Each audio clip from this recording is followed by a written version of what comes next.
terima kasih untuk rekan-rekan media. Siap. Mungkin dalam terdahulu juga saya sudah memberikan penjelasan juga tentang masalah sirkulasi daripada tindak pidana korupsi ini.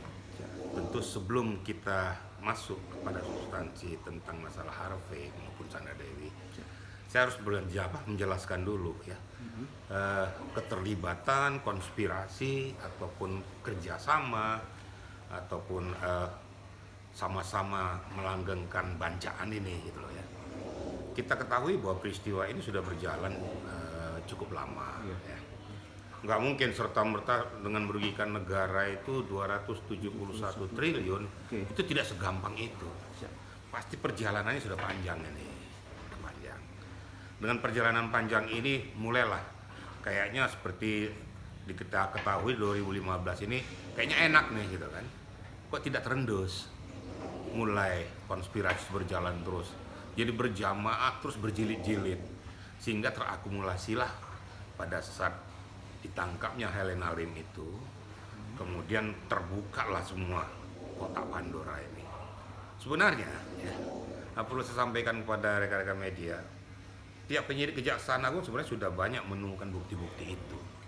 Tapi tentu kan pintu masuk dia harus lihat dulu.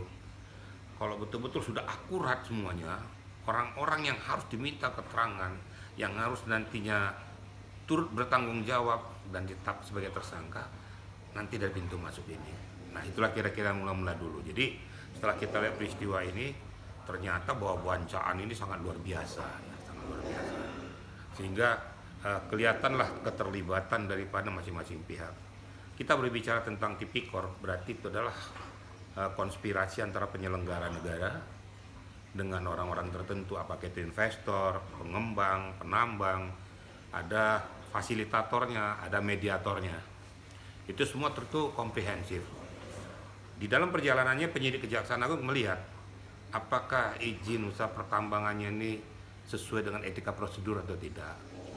Apakah bekerja sama dengan pemerintah daerah dan pemerintah pusat atau tidak. Kemudian dilihat lagi bahwa dalam perjalanannya ini informasi-informasi masuk melihat ekosistem pengerusakan daripada lahan di daerah tersebut. Tentunya akan berkaitan dengan lingkungan hidup. Nah, ini kan semuanya secara simultan akan diperhatikan oleh penyidik Kejaksaan. Setelah dilihat semua ini, baru diangkat satu persatu. Ya. Muncul Helena Lim, muncul mantan direktur utama, direktur operasional, kemudian juga dan yang lain-lain sebagainya. Ada penambang yang legal, tapi ditumpangi oleh penambang yang ilegal. Nah, ini yang ditelusuri sehingga justru penambang-penambang ilegal ini menghasilkan yang lebih besar. Lebih besar hasil daripada bancaan tersebut. Kenapa saya katakan demikian? Kita perhatikan kalau penambang ilegal ini sudah pasti merugikan negara. Kenapa? Tentu pasti dia sudah mengelabui pajak negara. Itu udah pasti. Pajak negara dia kelabui, kemudian jumlah tonase juga pasti dia tipu. Yang seharusnya dia tambah umpamanya 1000 metrik ton, dia akan berbicara bahwa kami hanya 100 metrik ton. Yang selebihnya ini dia akan jual secara ilegal melalui jalur tikus, melalui laut ke negara lain. Ini yang harus diperhatikan juga nih. Sehingga hasil bumi kita ini diangkat keluar itu tanpa pengetahuan pemerintah negara kita, hasil pajak pun hilang semua. Nah ini ditelusuri oleh penyidik Kejaksaan Agung. Terkuaklah semuanya Pandora-Pandora ini. Terkuaklah semua pelaku-pelaku yang melaksanakan tindak pidana korupsi ini. Tentu kita perhatikan ada aktor intelektual, pasti. Pasti ada fasilitator. Pasti ada mediatornya. Pasti ada pemerintah yang melanggengkan pemeriksaan ini. Siapa itu dari BUMN-nya? Nah, ternyata terbukti kan mantan direktur utama ditangkap juga. Karena tidak akan mungkin berjalan tambang timah ini tanpa ada peran serta daripada penyelenggara negara tersebut. Makanya dikatakan itu tindak pidana korupsi. Nah sekarang kita masuk ke substansinya ya. Kita masuk kepada Harvey. Ya. Harvey dimanfaatkan oleh para pengembang-pengembang ilegal tersebut untuk menumpuk pundi-pundi.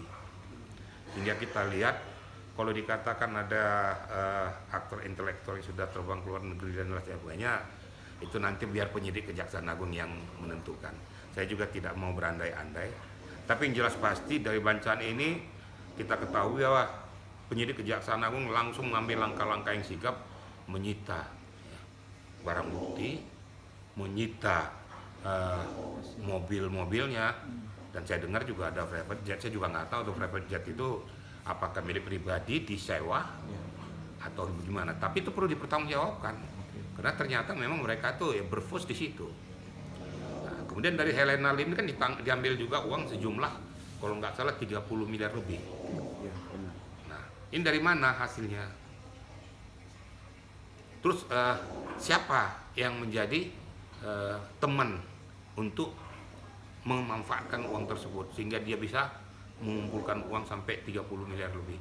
Kalau itu yang terlihat, yang tidak terlihat, kita lihat rumahnya sangat mewah.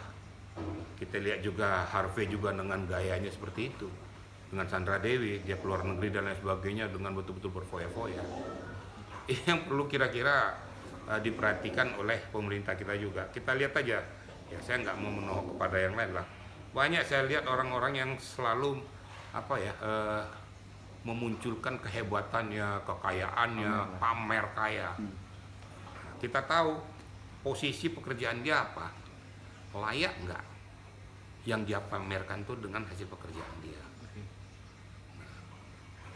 Saya lihat ada RA juga sering memamerkannya.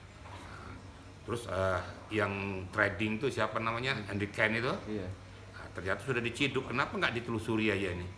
Kita lakukan aja pembuktian terbalik. Pembuktian terbalik untuk menentukan bahwa uang itu dari hasil kejahatan atau tidak.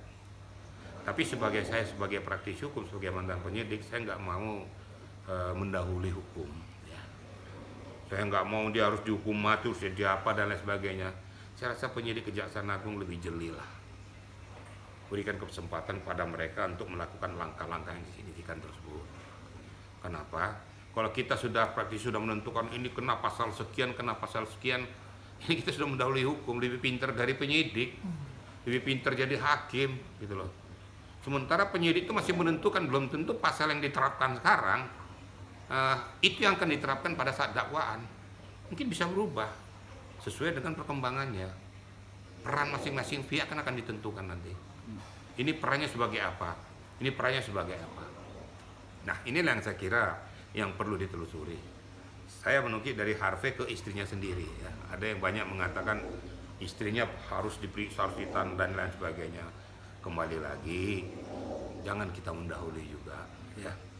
Saya orang yang selalu berpaku pada hukum keadilan. Hukum keadilan, bukan saya mau membela, saya nggak membela. Kalau memang betul-betul nanti hasil pemeriksaan penyidik Kejaksaan Agung menyatakan memang Sandra Dewi turut menikmati, bahkan turut serta melanggengkan peristiwa pidana itu, bahkan dia ikut menyimpan uang hasil kejahatan tersebut, why not? Kenapa tidak diperiksa dan ditahan sekalian? Berikan sanksi yang seberat-beratnya. Miskin kan miskinkan saja. Tentu ada beberapa undang-undang yang akan ditabrak, ya. Kan ada undang-undang TPPU kita. Hajar saja dengan TPPU kita. Sita barangnya semua, kemudian setelah nanti di sidang pengadilan ternyata terbukti ini hasil kejahatan, ambil sita untuk negara. Kemudian tindak pidana korupsi yang kena kepada mereka itu, ya di pasal berapa mereka kena nanti? Nanti kan ada dia turut menikmati penyelenggara negara, apakah dia melakukan gratifikasi dan lain sebagainya, nanti biar penyidik yang melakukan itu. Ini yang saya minta kepada kita semua, ayo kita arif dan bijaksana, tapi bersama-sama mensupport kejaksaan. Jadi jangan kejaksaan dipaksa, saya maksa kejaksaan harus begini. Loh, tenang aja, kejaksaan lagi bekerja kok. Pokoknya jaksa kami somasi. Lo main somasi kejaksaan ngapain? Nggak ada kerjaan lo somasi kejaksaan. Emang kejaksaan itu orang bodoh? Dia bongkarnya cukup hebat loh. Berarti salut kita. Ngapain disomasi dia? Dia lebih jeli dari kita kok, lebih tahu substansinya. Kita cuma tahu kulit-kulit luarnya saja. Saya berbicara gini karena saya mantan penyidik. Siapapun tidak bisa mengintervensi saya pada saat saya melakukan penyelidikan pada penyidikan, supporting boleh, tapi jangan menjustice saya di dalam melakukan pengembangan penyidikan ini. Kira-kira gitu ya.